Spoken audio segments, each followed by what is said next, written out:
आप सभी को दीपावली की ढेरों शुभकामनाएं, हार्दिक बधाइयाँ।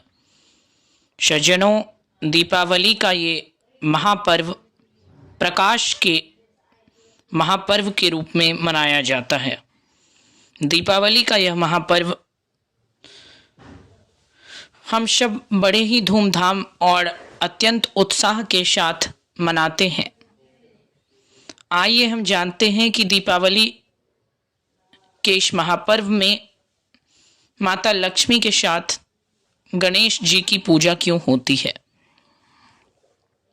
आप सबके मन में ये जिज्ञासा होती होगी कि माता लक्ष्मी तो विष्णु प्रिया है, अर्थात भगवान विष्णु की अर्धांगिनी है, उनकी धर्मपत्नी है। तो माता लक्ष्मी के साथ दीपावली में गणपति की पूजा क्यों, गणेश जी की पूजा क्यों होती है। आखिर गणपति बप्पा से माता लक्ष्मी का क्या संबंध है और इसका क्या कारण है। इस संदर्भ में एक बड़ी रोचक पौराणिक कथा है। उस माध्यम से हम जानते हैं कि माता के साथ गणेश जी की पूजा क्यों होती है। देवी लक्ष्मी धन, वैभव, संपत्ति, सुख, समृद्धि, इन सब की देवी मानी जाती है और हर व्यक्ति माता लक्ष्मी का आदर करता है, उनकी आराधना करता है। सारा जगत लक्ष्मी के आगे नतमस्तक होता है। कहते हैं दरिद्रता अपने आप में एक बहुत बड़ा अभिशाप है और उस अभिशाप को कोई भी अपनी इच्छा से झेलना नहीं चाहता, इसलिए सारा जगत लक्ष्मी के आगे नतमस्तक होता है।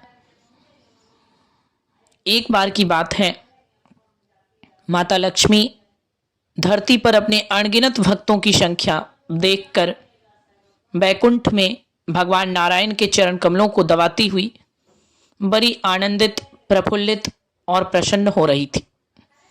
उनके मन में गर्व और अहंकार के भाव का भी उदय हो गया था। मन ही मन वह सोच रही थी, विचार कर रही थी कि पृथ्वी पर मेरे भक्तों की संख्या तो अनंत है। संसार का हर प्राणी, हर व्यक्ति मुझे प्राप्त करना चाहता है, मेरा श्रृंगार करता है, मेरे नाना प्रकार के प्रतिमाओं की पूजा करता है और विधि विधान से मेरी आराधना में लगा रहता है। मैं जिसके घर चली जाऊं वहां से दुख, दरिद्रता, गरीबी और निर्धनता का समूल नाश हो जाता है। मुझसे अधिक महान कौन होगी। ये भाव, ये विचार माता लक्ष्मी के मन में आने लगे थे और उनके मन में अचानक अहंकार का प्रादुर्भाव हुआ। अंतर्यामी भगवान श्री हरि विष्णु देवी लक्ष्मी के मन की बात को जान गए और प्रभु ने लीला करते हुए, मंद मंद मुस्कुराते हुए माता लक्ष्मी की ओर देखकर कहा, क्या बात है देवी लक्ष्मी, तुम बड़ी प्रसन्न दिखाई दे रही हो, किन विचारों में खोई हो। अवश्य कुछ आनंददायक बात है, मुझे भी बताओ आखिर क्या हुआ है। प्रभु ने विनोद करते हुए पूछा। इस पर माता लक्ष्मी अपनी भावना अपने मन में नहीं रख पाई और माता लक्ष्मी ने नारायण से कहा, भगवान अब आपसे क्या छिपाना, देखिए किस प्रकार सारा जगत मेरी वंदना करता है। जहां मैं ना रहूं वहां किस प्रकार दुख, दरिद्रता, निर्धनता और गरीबी का आक्रमण हो जाता है। मेरे बिना किस प्रकार हर मनुष्य का जीवन व्यर्थ प्रतीत होता है। हर कोई मेरे लिए तड़पता रहता है, मेरी कामना करता रहता है और मुझे अपने घर में बुलाने के लिए नाना प्रकार के यत्न, व्रत, जप, पूजा इत्यादि को करता रहता है। इसीलिए मैं परम आनंदित हो रही हूं। मुझ जैसी परिपूर्ण और कोई देवी इस संसार में नहीं होगी। हे नारायण, आप ही सोचिए ये कितने गर्व की बात है। श्री हरि मुस्कुराए और उन्होंने कहा, निस्संदेह देवी, ये तो अत्यंत प्रसन्नता की बात है। आपके भक्तों की संख्या अनंत हैं। वास्तव में ऐसा सबके लिए होना संभव नहीं है। परंतु देवी, यदि आप अन्यथा ना लें और आपको मेरी बात बुरी ना लगे तो कुछ कहूं। यूं कहकर भगवान तनिक गंभीर हो गए। देवी लक्ष्मी ने कहा, स्वामी, क्या बात है? ऐसा लगता है कि आप मेरी बातों से पूरी तरह सहमत नहीं हैं। कहिए, क्या कहना चाहते हैं? श्रीहरि ने बड़े प्रेम से देवी लक्ष्मी के हाथों में अपना हाथ रखा और प्रभु ने सोचा, अब इनके अहंकार का नाश करने का समय आ गया है। यूं सोचकर श्रीहरि ने कहा, देवी, इसमें कोई संदेह नहीं कि आप परम श्रेष्ठ हैं, पूज्य हैं। संसार के हर व्यक्ति की कामना आपको प्राप्त करने की रहती है। आप अत्यंत उत्तम हैं। परंतु देवी, ये सब होते हुए भी आप संपूर्ण नहीं हैं। नारायण की बात सुनकर माता लक्ष्मी आश्चर्यचकित हो गई। स्वामी, ये आप क्या कह रहे हैं? क्या अपूर्णता है मुझ में? मुझ में कमी क्या है? बताने की कृपा करें। श्रीहरि ने कहा, देवी, निसंदेह आप परम पूज्य हैं, परंतु एक स्त्री तब तक परिपूर्ण नहीं मानी जाती जब तक वो हर संबंध में पूर्ण नहीं हो जाती। देवी, आपने सागर पुत्री के रूप में अवतार लिया, अर्थात आप एक पुत्री भी हैं। आपने दानवराज बलि को अपना भाई बनाया, अर्थात आप एक बहन भी हैं। आप मेरी धर्म पत्नी हैं, अर्थात आप में पत्नी की छवि भी है। परंतु आप निसंतान हैं, आपका कोई पुत्र नहीं। इतने सारे संबंधों में ढलने के पश्चात भी अभी तक आप मां नहीं बन पाई, और स्त्री की संपूर्णता मां बने बिना कैसे हो सकती है? स्त्री का सबसे श्रेष्ठ, सबसे दयावान और सबसे शुद्ध स्वरूप तो माता का ही होता है। और देवी, अत्यंत खेद के साथ मुझे कहना पड़ता है कि आपकी कोई संतान नहीं है। इस पर माता लक्ष्मी उदास हो गई और उन्होंने कहा, स्वामी, आज आपने मुझे सत्य का दर्पण दिखा दिया है। भगवान, मेरे मन में अत्यंत हीन भावनाएं आ गई है। सच कहा आपने। इतना मान सम्मान, धन संपत्ति, समृद्धि, ये सब किस काम की, यदि मुझ में एक माता की छवि ही नहीं? अब मैं अपने इस दुख और शोक का निवारण किस प्रकार करूं? यूं कहते हुए माता लक्ष्मी श्री नारायण के चरण स्पर्श करती हैं और कहती हैं, स्वामी, कहते हैं कि संकट के समय अपने सच्चे मित्रों को स्मरण करना चाहिए। इसलिए मैं भी इस दुख की अवस्था में अपने अंदर के क्लेशों और हीन भावनाओं से मुक्ति पाने के लिए अपनी सबसे प्रिय सखी के घर जाना चाहती हूँ। इसके लिए मुझे आज्ञा दें। श्रीहरि ने माता लक्ष्मी को उनके सबसे प्रिय सखी के घर जाने की आज्ञा दे दी और वे योग निद्रा में लीन हो गए। और इधर माता लक्ष्मी अपने पति से आज्ञा लेकर सीधे कैलाश आई, जहां देवादिदेव भगवान शिव और उनकी सहधर्मिणी माता पार्वती का वास था। देवी पार्वती लक्ष्मी जी की अत्यंत प्रिय सखी थी। दोनों में बड़ी घनिष्ठ मित्रता थी।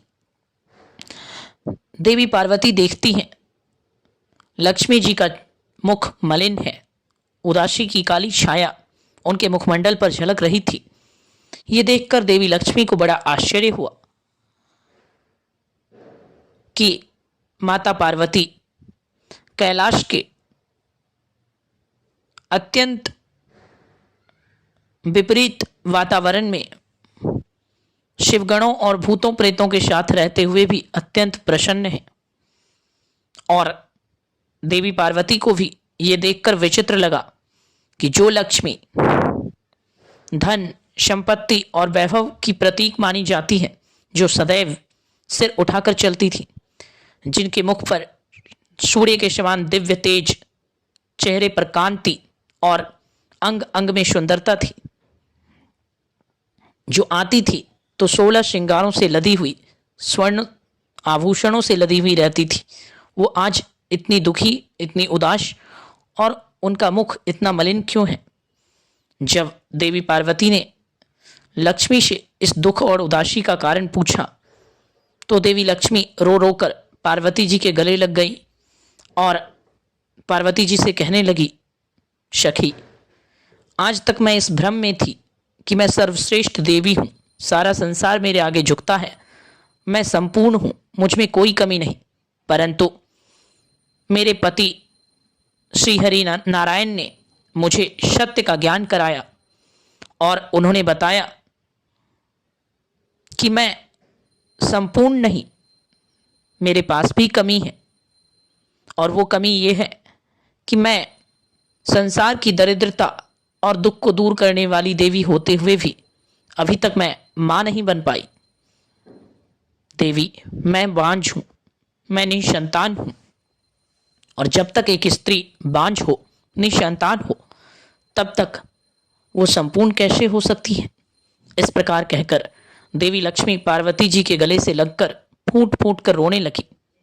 इस बात पर देवी पार्वती को बड़ी दया आई और उन्होंने कहा, देवी लक्ष्मी, आप चिंता न करें, मैं मानती हूं आपकी कोई संतान नहीं है, आपका कोई पुत्र नहीं, परंतु स्वामी की कृपा से और नियति की इच्छा से मेरे पास एक नहीं, दो दो पुत्र हैं, गणपति और कार्तिकेय। ये दोनों ही मुझे बहुत प्रिय हैं। देवी, मैं आपकी सखी हूं, आपकी मित्र हूं। आज आपको सहायता की आवश्यकता है। यदि आप चाहें तो मैं अपने इन दोनों पुत्रों में से किसी एक को आपको प्रदान कर सकती हूं। देवी लक्ष्मी, आप मेरे दोनों पुत्रों में से जिसे भी चाहें उसे अपना दत्तक पुत्र बना लीजिए और मैं सहर्ष अपना एक पुत्र आपको प्रदान कर दूंगी। इससे आप भी माता बनने का सौभाग्य और सुख प्राप्त कर लेंगी। ये सुनकर माता लक्ष्मी को अपार हर्ष हुआ। उन्होंने बार बार देवी पार्वती का आभार प्रकट किया और इसके बाद कैलाश में पास ही खेलते हुए बालक गणपति को देवी लक्ष्मी देखने लगी, जो छोटे से तो थे ही, अपनी सूंड उठा उठा कर बाल क्रीड़ा कर रहे थे और देवी लक्ष्मी को बड़ी गौर से देखे जा रहे थे। उनके सुंदर मुखड़े को देखकर और उनकी मनोहर बाल क्रीड़ा को देखकर माता लक्ष्मी का मन वात्सल्य भाव से उनकी ओर मोहित हो गया और उनके मन में ये वात्सल्य भावना जगी कि ऐसा ही शलोना नटखट बालक मेरा पुत्र होना चाहिए। और तब देवी लक्ष्मी ने तुरंत जाकर बाल गणेश को अपनी गोद में उठा लिया और उन्हें अपने गले से लगाकर अपना पुत्र स्वीकार किया। देवी लक्ष्मी कहती हैं, गणेश, तुम जैसे पुत्र को पाकर आज मैं धन्य हो गई। आज से तुम मेरे दत्तक पुत्र हुए और मैं तुम्हारी माता हुई। सारा जगत, सारा संसार आज से तुम्हें मेरे पुत्र के रूप में जानेगा। और इस प्रकार देवी लक्ष्मी ने गणेश जी को अपना पुत्र बना लिया और गणपति को अपने साथ लेकर देवी लक्ष्मी आने लगी। और देवी लक्ष्मी ने गणेश जी को ये वरदान भी दिया कि पुत्र, जहां मेरी पूजा होगी वहां तुम्हारी भी पूजा होगी। जिस प्रकार छोटे बच्चे को उनकी माँ उंगली पकड़कर हर जगह अपने साथ ले जाती है, ठीक उसी प्रकार देवी लक्ष्मी का वात्सल्य प्रेम गणेश जी के लिए इतना अधिक था कि हर जगह देवी लक्ष्मी गणेश जी को लेकर जाने लगी और उन्होंने वरदान दिया कि हर जगह जहां उनकी स्थापना होगी वहाँ उनके साथ साथ गणपति की स्थापना और गणपति की पूजा होगी। और देवी लक्ष्मी तब से अपने पुत्र गणेश को किसी भी परिस्थिति में कभी अकेला नहीं छोड़ती। यही कारण है हर जगह माता लक्ष्मी की प्रतिमा के साथ गणेश जी की भी पूजा होती है। और दीपावली के इस महापर्व पर हम लोग श्री लक्ष्मी और श्री गणेश को एक साथ प्रतिष्ठित करते हैं और एक साथ विधिवत रूप से उनकी पूजा करते हैं। एक और कारण ये है कि देवी लक्ष्मी धन की देवी हैं और गणेश जी बुद्धि के देवता हैं। धन उसी के पास ठहर सकता है जिसकी बुद्धि सही हो।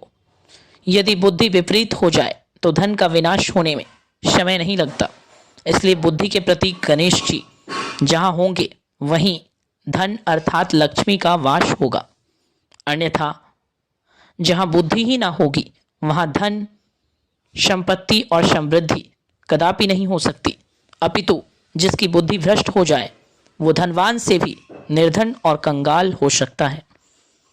तो सज्जनों, यही कारण है कि लक्ष्मी के साथ दीपावली में गणेश की पूजा होती है, भगवान विष्णु की नहीं।